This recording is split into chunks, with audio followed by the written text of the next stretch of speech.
Kyaddaaki ekibadde kirindirwa ebbanga eddene olunaku lw'eggulo kyasobodde okubeera nga kituukirizibwa. Mathias Mpuuga Nsamba yavuddeyo n'alangirira omukago omuggya ogwatuumiddwa Democratic Alliance. DA ejja kuvaamu ekibiina ky'ebyobufuzi nga tumaze okukanya bwe kinaafaanana ne bwe kinaatunula. Twaba batiisatiisa nti nga mukyusiza ebibiina, ekibiina si ddiini era si ggwanga. Tosobola kubeera mu kibiina nga bakirumba bongoota, ng'obazuukusa batema bisiki, ng'olina ekkatala n'osigala nga oli mu bazuukusa essaawa 24. You move on and work anew. Mwegomba nnyo bannaffe ab'e Kenya bakyusiza obuyinza butya bafuna bwetwaze. They have been evolving. We must learn to evolve, to change, to move, to work together even when we are not the most bosom of friends. There's one only country called Uganda. The sina nsindala nyina passport yemu nendaga muntu emu egamba ki Uganda. Njala kwebaza muto wange musajja wa Kabaka Mulwana.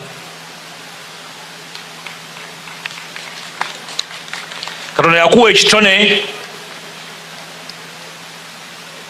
okikozesezza n'oyamba abavubuka bangi. Abavubuka bo abakwagala era bakugoberera okuva n'olwali tugenda bagatako ekirala obumu ne discipline. Kubanga abavubuka b'okulembera abakwagala bakwerekera balina ebirooto okufaanana n'okuyisa era baba bakwegomba tobatwala nga balabe bo si balabe bo gwe mukama waabwe. Temuvuga kyemuvuganyaako, temuvuganya naye muyambagana mwenna ne musitulingana buli omu ayambe munne. I want to thank you for turning up. N'ogamba tugende tukole ne DA kubanga erimu omulamwa tutambule ffenna. We are going to work with you, support you to make sure that our young people who look up to the art industry as a career, abavubuka bangi nnyo batunula ekisaawe eky'okuyimba ng'omusobola okuvaamu ekiguli amagala eddiba ne beeyimirizaawo ne famire zaabwe. Beetaaga kukwatirako, beetaaga kuyambako, tebeetaaga kuvumirirwa, tebeetaaga kusuulibwa, beetaaga okutubawulirize tutegeere nabo bye bayitamu. There are so many, they deserve our support. I want to thank you most sincerely for coming. Guno nno mwegaatiddemu aba ttiimu Mpuuga n'aba DP Block abavuddeyo ne bategeeza nti baakuvuganya oba baakuleeta omutindo gw'ebyobufuzi mu ggwanga Uganda. This platform, the Democratic Alliance, in the coming month will transform into an electoral. Ogamba otya gwe n'akyali Kampala TV 256 atanaba kubanga subscribinga nkujjukiza subscribinga, likinga, sharinga ate era commentinga mu comment section wansi awo. Olunaku lw'eggulo wali ku Malibu Gardens e Namirembe. Mathias Mpuuga yavuddeyo n'ayogera ebigambo byabadde bingi nnyo bwe yabadde atongoza omukago gwe baategeeza nti gwakuvuganya ku buli kifo kyonna mu ggwanga Uganda nga tebasoose kufuna lukusa lwonna okuva eri omuntu yenna. Bali okusooka ekintu ekyasinze okukwata abantu omubabiro anyway kiyinza okulabika nga it's a kind of a joke.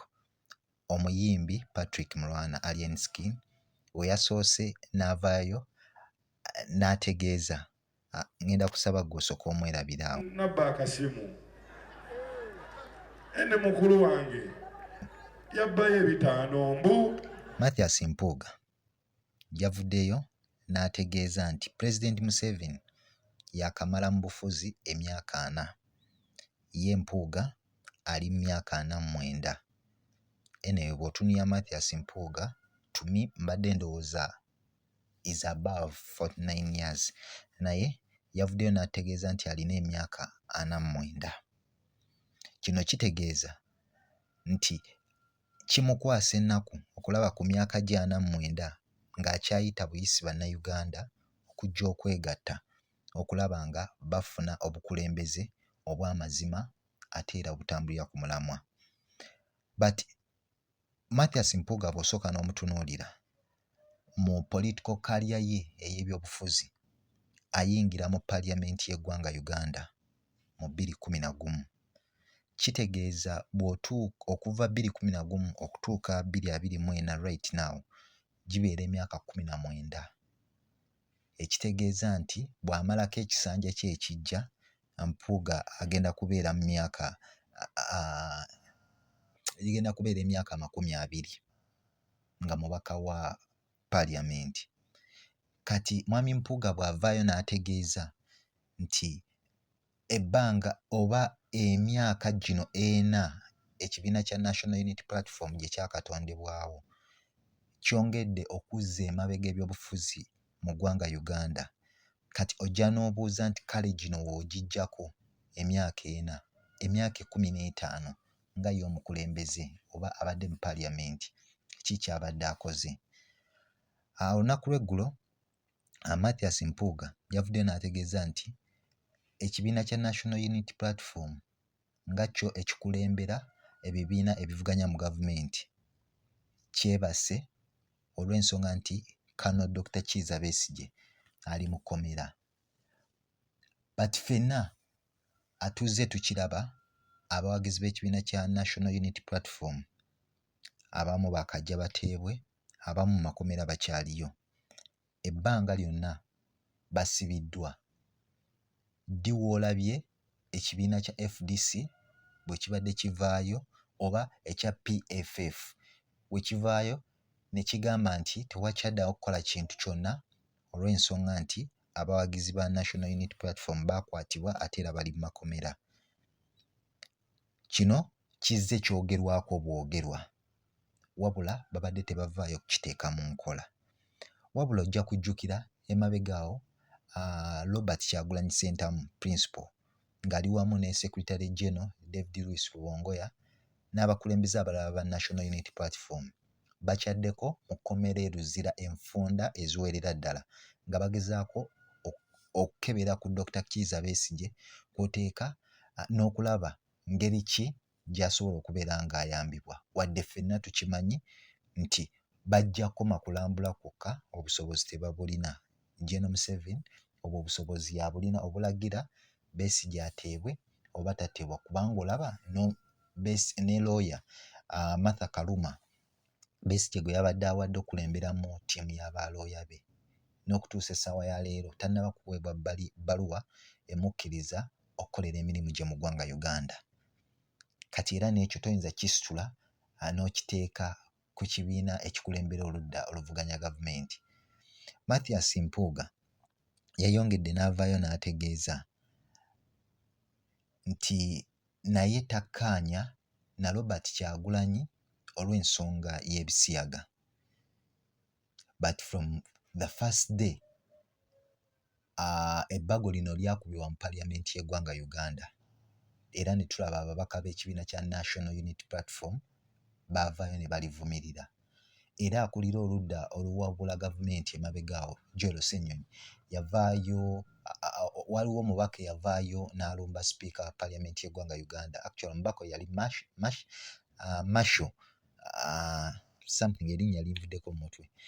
N'avaayo n'ategeeza speaker mweraliikirivu olw'ensonga nti akulembera ekibiina kya National Unity Platform yali ategeeza Robert Kyagulanyi Ssentamu ali mu ggwanga lya Chile ng'agezaako okudifendinga rights zaabo abali baabyo ate nga no mu ggwanga Uganda ebbago lyakola ki alyayisibwa.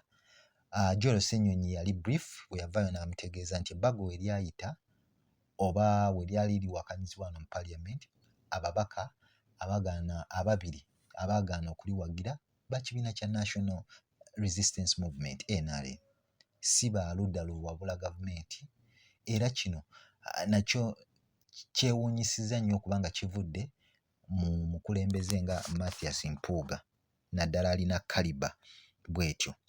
But anyway politics bw'ati bw'atera obeera. Na Dr. Abed Bwanika yavuddeyo n'ategeeza nti ye ekyamwawulira ddala ne Robert Kyagulanyi Ssentamu kubeera nga emize egyo egy'ebyo ebintu.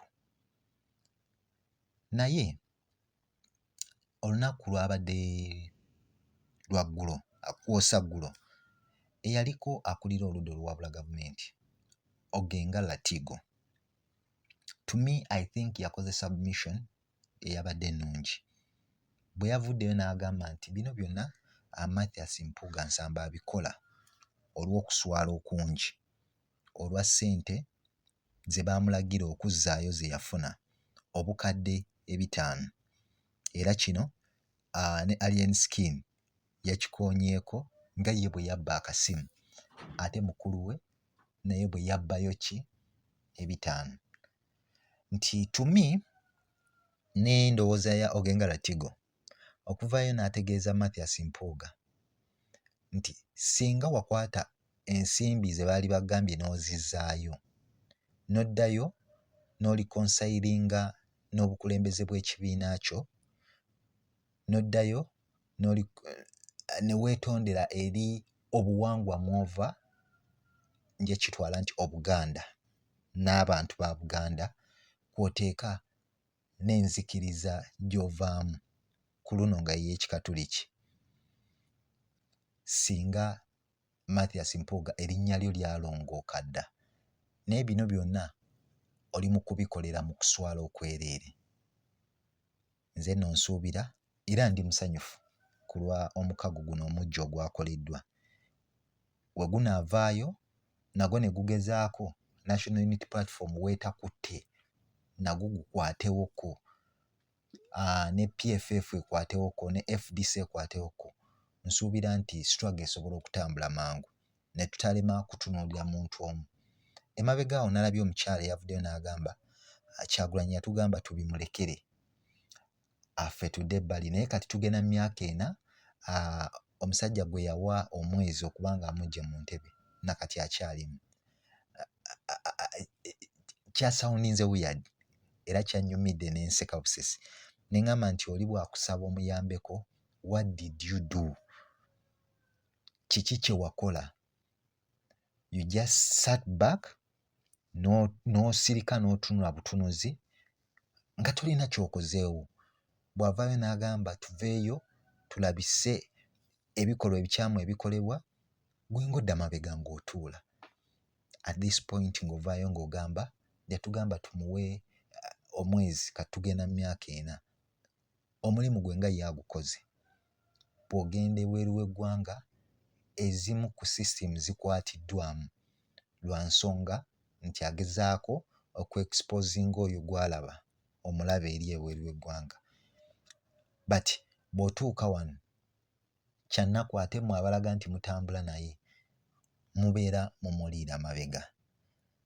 So Democratic Alliance omukago omujja ogwatandikiddwawo katusuubire gunaatambulira ku mulamwa kuba bw'otunuulira abakulembedde omukago ogwo we just wish them hard luck. Nja kwebaza gwena gwe nsharinzeko endowooza yange naawe wano Kampala TV 256. Nja kujjukiza okusubscribinga, commentinga ate era likinga. Siba bulungi, weeraba.